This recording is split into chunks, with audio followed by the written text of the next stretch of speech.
think about the circles. You're the pebble in the pond. Think about the circles around you of human beings. Are you in New York City? Just outside. I'm in Jersey. Okay. About like 50 minutes outside New York. What town? And Mawa. And Bergen Never heard County. of it. Yeah. I'm sure it's fabulous. Okay. So, But there's family. people around. Lots of people. Lots of options. Okay, great. Family, friends, neighbors. Is there a town? A township? Yes. Okay. Small, beautiful Americana, right? Yeah, the suburbs. I'm out here in the burbs.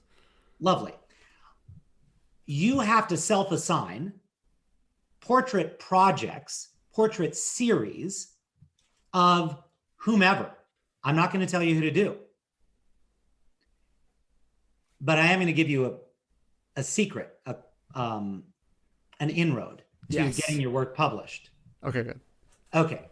So let's say that for some reason you are compelled to photograph the single store owners, self-proprietors, Yes.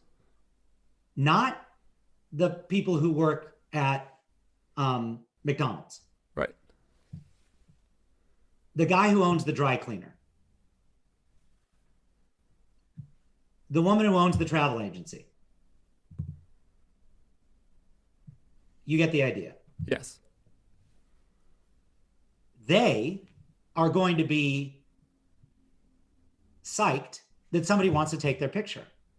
And they are not going to care or understand if you get out a softbox, an umbrella, a strobe, a hot light, a reflector, or no lights. Yeah, they're not going to ask what millimeter lens it is. What are you doing? Why are you using the 50?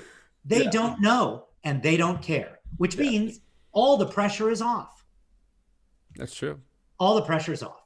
And now you've built a portrait series of the sole proprietors of Mawa. What's it called?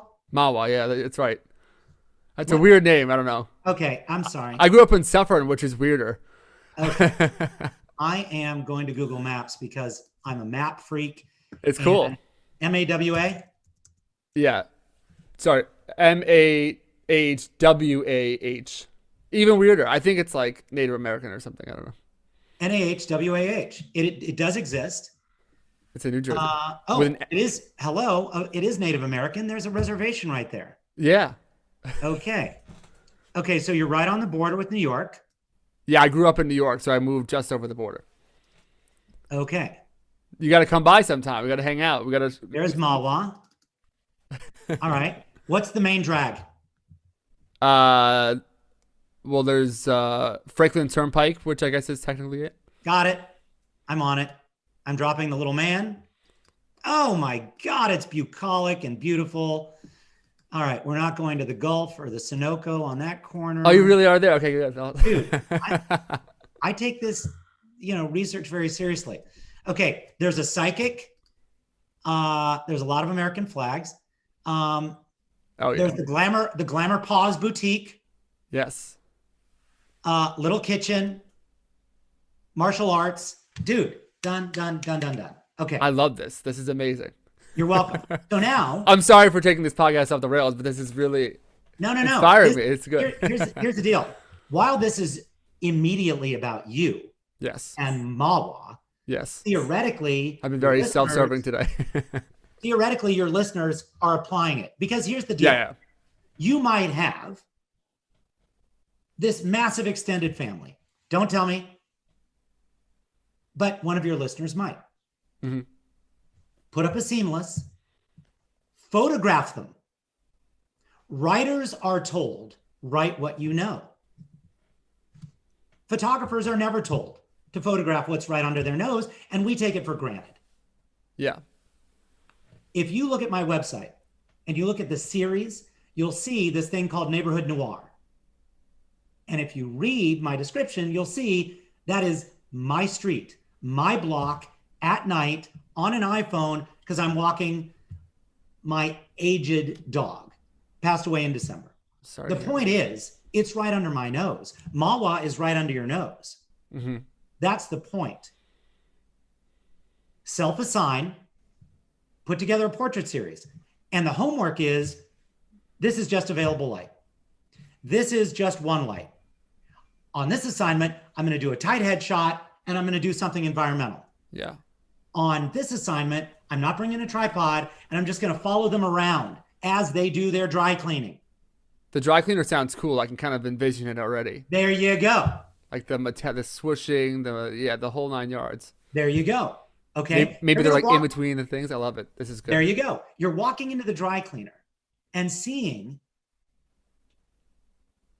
the dry cleaner in a totally different way than what you've been doing for the last 29 years, which is walking in and going, here are my shirts. Right. Okay. So now you're a little bit of a journalist and you're a little bit of a psychologist, sociologist, anthropologist.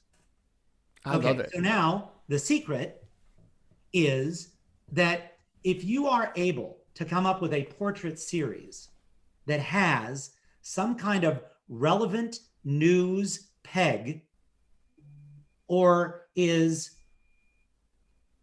that has some kind of interest to a wider audience, you can get that published. How? What are you talking about? Let me explain. 1,000 years ago, I opened up Los Angeles magazine and there was this phenomenal series of portraits of waitresses who had been at their job for at least 30 or 40 or 50 years. Same job, 30, 40, 50 years. If they started when they were 20, these women were 50, 60, 70 years old. Right. And I went, oh my God, this is amazing. You and I have both been at restaurants and been waited on by a 60-year-old waitress. And we just went, thank you, and gave them a tip and left. But somebody went, wait a minute, that's amazing. Right. I'm going to track more of these women down. So I called the magazine. I knew the photo editor and I said, those portraits are amazing. You know, where did that assignment come from? And the photo editor opened my eyes, the clouds parted, and she said, oh, that was a project that the photographer brought to us. Oh, that's so cool. And I said, I was waiting for the assignment. You are waiting for the assignment. Yeah. It's not coming. Exactly. It's not coming. You have to create the assignment. You have to generate the work. And we are not going down this rabbit hole, but here's why that's even more important and easier than it ever was.